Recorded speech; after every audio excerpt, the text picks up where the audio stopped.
வணக்கம். இன்றைய முக்கிய செய்திகள். டிஎன்பிஎஸ்சி மூலம் தேர்வான 401 பேருக்கு முதலமைச்சர் விஜய் அவர்கள் பணி நியமன ஆணையை வழங்கினார். பிரதிநிதிகள் அல்லாத யாரும் பள்ளிகளில் இனிப்பு உள்ளிட்ட பொருட்களை வழங்கக்கூடாது என்று மேயர் பிரியா அவர்கள் தெரிவித்துள்ளார். உலக சவால்களை சமாளிக்க பிரிக்ஸ் பங்களிப்பு அவசியம் என்று இந்தியா உறுதியளித்துள்ளது. மத்திய பிரதேசத்தின் பொது சிவில் சட்டத்தை அமல்படுத்துவதற்கான முதற்கட்ட வரைவு அறிக்கை ஜூலை மாதம் முதல் வாரத்தில் தாக்கல் செய்யப்பட உள்ளதாக தெரிவிக்கப்பட்டுள்ளது. 22 கேரட் ஆபண தங்கத்தின் விலை சவரனுக்கு 1680 ரூபாய் விலை குறைந்து ஒரு சவரன் 1,06,800 ரூபாயாகவும் 1 கிராம் 13,350 ரூபாய்க்கும் விற்பனை செய்யப்பட்டு வருகிறது. இதனைத் தொடர்ந்து 1 கிராம் வெள்ளியின் விலை கிராமிற்கு 10 ரூபாய் விலை குறைந்து 1 கிராம் வெள்ளி 240 ரூபாய்க்கு விற்பனை செய்யப்பட்டு வருகிறது. தமிழகத்தில் தாய்மாமன் தங்க மோதிரம் திட்டம் அறிமுகப்படுத்தப்பட்டுள்ளது. இதற்கான அரசாணையும் வெளியிடப்பட்டுள்ளது. நாளை மின்வாரியத்துறையின் வெள்ளை அறிக்கை வெளியிடப்படும் என்று அமைச்சர் நிர்மல்குமார் அவர்கள் தகவல் தெரிவித்துள்ளார். அயர்லாந்திற்கு எதிரான T20 கிரிக்கெட் தொடரில் அறிமுகமாகும் வைபவ் சூரியவன்சி அவர்களுக்கு 3ஆம் எண் கொண்ட இந்திய அணி ஜெர்சி வழங்கப்பட்டது. இந்தியாவில் தற்காலிகமாக மூடப்பட்டிருந்த டெலிகிராம் செயலி மீண்டும் பயன்பாட்டிற்கு வந்தது. ஜெர்மனியில் நடைபெறும் உலக ஜூனியர் துப்பாக்கி சுடுதல் போட்டியில் இந்தியாவின் 16 வயது வீரர் பிரிதம் அவர்கள் தங்கப்பதக்கம் வென்றார். பாரத ஸ்டேட் வங்கி நாடு முழுவதும் 1500 PO பணியிடங்களை நிரப்புவதற்கான அறிவிப்பை வெளியிட்டுள்ளது. குடியுரிமைக்கான விண்ணப்ப கட்டணங்களை 80% வரை உயர்த்த அமெரிக்கா திட்டமிட்டுள்ளதாக தகவல் வெளியாகியுள்ளது. நாளை சென்னை கடற்கரை முதல் தாம்பரம் வரை புறநகர் ரயில் சேவையில் மாற்றம் செய்யப்பட்டுள்ளதாக தெரிவிக்கப்பட்டுள்ளது. ஒன்றிய இணை அமைச்சர் ஜார்ஜ் குரியன் அவர்கள் தனது பதவியை திடீரென்று ராஜினாமா செய்துள்ளார். நடிகர் மம்முட்டி உட்பட 66 பேருக்கு பத்ம விருதுகளை குடியரசுத் தலைவர் திரௌபதி முர்மு அவர்கள் வழங்கினார். நீலகிரி மாவட்டம் குன்னூரில் அருள்மிகு விநாயகர் சுவாமி திருக்கோவிலில் 15 கோடி மதிப்பீட்டில் அடுக்கு நிலை வாகன நிறுத்துமிடம் கட்டும் பணி ரத்து செய்யப்பட்டுள்ளது. தமிழ்நாட்டிற்கு காவிரியில் இருந்து 40 DMC தண்ணீர் திறக்க கர்நாடகாவிற்கு காவிரி மேலாண்மை ஆணையம் ஆணையிட்டுள்ளது. பல்கலைக்கழக பொது நுழைவுத் தேர்வு முடிவுகளை தேசிய முகமை வெளியிட்டுள்ளது. பாலிடெக்னிக் விரைவுரையாளர் தேர்வு முறைகேடு வழக்கு தொடர்பாக தமிழகத்தில் 18 இடங்களில் அமலாக்கத்துறையினர் சோதனை நடத்தி வருகின்றனர். தமிழகத்தில் இந்து சமய அறநிலைத்துறையின் கீழ் முந்தைய ஆட்சியில் அறிவிக்கப்பட்டு நீண்ட காலமாக செயல்படுத்தப்படாமல் இருந்த 245 கோடி ரூபாய் மதிப்பிலான 46 கட்டுமான திட்டங்களுக்கான நிர்வாக ஒப்புதலை அரசு ரத்து செய்துள்ளது.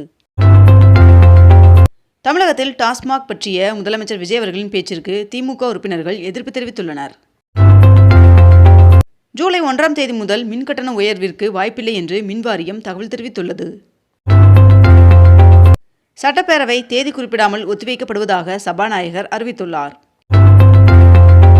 நான் ஒன்றும் நேற்று ஷூட்டிங் ஸ்பாட்டில் இருந்து கிளம்பி வந்து இன்னைக்கு முதலமைச்சர் ஆகலை, முதல்ல அதை நல்லா புரிஞ்சுக்கோங்க என்று சட்டமன்றத்தில் எதிர்க்கட்சிகளை பார்த்து முதலமைச்சர் விஜய் அவர்கள் பதிலளித்துள்ளார். இருமொழி கொள்கையில் மாற்றமில்லை என்று சட்டப்பேரவையில் முதலமைச்சர் விஜய் அவர்கள் தெரிவித்துள்ளார். பருவமழை குறைவின் எதிரொலியால் வால்பாறை சோலார் அணை நீர்மட்டம் உயர்வதில் மந்தநிலை ஏற்பட்டுள்ளது. முதலமைச்சர் விஜய் அவர்களின் தனி செயலாளராக ஜெகதீஷ் பழனிசாமி அவர்கள் நியமிக்கப்பட்டுள்ளதாக தமிழ்நாடு அரசு அரசாணை வெளியிட்டுள்ளது. தமிழ்நாட்டில் வாகனங்களுக்கான ஃபேன்சி எண் கட்டணத்தை உயர்த்த தமிழ்நாடு அரசு முடிவு செய்துள்ளதாக தகவல் வெளியாகியுள்ளது. இனிமேல் யார் என்னதான் கிண்டல் பண்ணினாலும் எனக்கு கொஞ்சம் கூட கவலை இல்லை என்று சட்டமன்றத்தில் முதலமைச்சர் விஜய் அவர்கள் தெரிவித்துள்ளார். தமிழகத்தில் IPS அதிகாரிகள் 14 பேரை இடமாற்றம் செய்து உள்துறை செயலாளர் உத்தரவிட்டுள்ளார். 3 மாநிலங்களில் 4 வாக்காளர் அடையாள அட்டைகளை சட்டவிரோதமாக வைத்திருந்த விவகாரத்தில் நடிகர் பிரகாஷ்ராஜ் அவர்களுக்கு எதிராக நீதிமன்றம் பிடிவாரண்ட் பிறப்பித்துள்ளது. நாமக்கல் ராசிபுரத்தில் நடந்த தமிழக விவசாயிகள் சங்க கூட்டத்தில் அனைத்து பயிர்க்கடனையும் பாகுபாடின்றி தள்ளுபடி செய்ய வேண்டும் என்று கோரிக்கை விடுக்கப்பட்டுள்ளது. தமிழக சட்டப்பேரவையில் பெண்கள் மற்றும் குழந்தைகளுக்கு எதிரான குற்றங்களுக்கு அரபு நாடுகள் சிங்கப்பூர் போல் உடனடி தண்டனை வழங்க வேண்டும் என்று பாமக MLA சௌமியா அன்புமணி அவர்கள் தெரிவித்துள்ளார். தேசிய ஜனநாயக கூட்டணியில் இருந்து தமிழக மக்கள் முன்னேற்றக் கழகம் விலகுவதாக அக்கட்சியின் தலைவர் ஜான் பாண்டியன் அவர்கள் தெரிவித்துள்ளார். இனி வரும் காலங்களில் விபத்துகளை தடுக்க ஆபத்தான தொழிற்சாலைகளை ஆய்வு செய்ய குழு அமைக்கப்படும் என்று சட்டப்பேரவையில் அமைச்சர் தகவல் தெரிவித்துள்ளார். தமிழக விவசாயிகளின் 5,932 கோடி ரூபாய் பயிர்க்கடன் தள்ளுபடிக்கான அரசாணை வெளியிடப்பட்டுள்ளது. வேளாண் தனி நிதிநிலை அறிக்கை தொடர்பாக வேளாண் அமைச்சருடன் முதலமைச்சர் விஜய் அவர்கள் ஆலோசனை மேற்கொண்டார். பெண்கள் குழந்தைகளுக்கு எதிரான குற்றங்களை தடுக்க உருவாக்கப்பட்ட சிங்கப்பெண் சிறப்பு படைக்கான மேற்கண்ட இந்த பிரத்யோக தொலைபேசி எண் அறிவிக்கப்பட்டுள்ளது. தருமபுரியில் காவிரி உபரி நீர் திட்டம் செயல்படுத்த சட்டப்பேரவையில் சௌமியா அன்புமணி அவர்கள் கோரிக்கை விடுத்துள்ளார். திருச்சி ஜங்ஷன் மேம்பாலம் 2027ஆம் ஆண்டு ஜனவரியில் திறக்க இலக்கு நிர்ணயிக்கப்பட்டுள்ளதாக தகவல் வெளியாகியுள்ளது.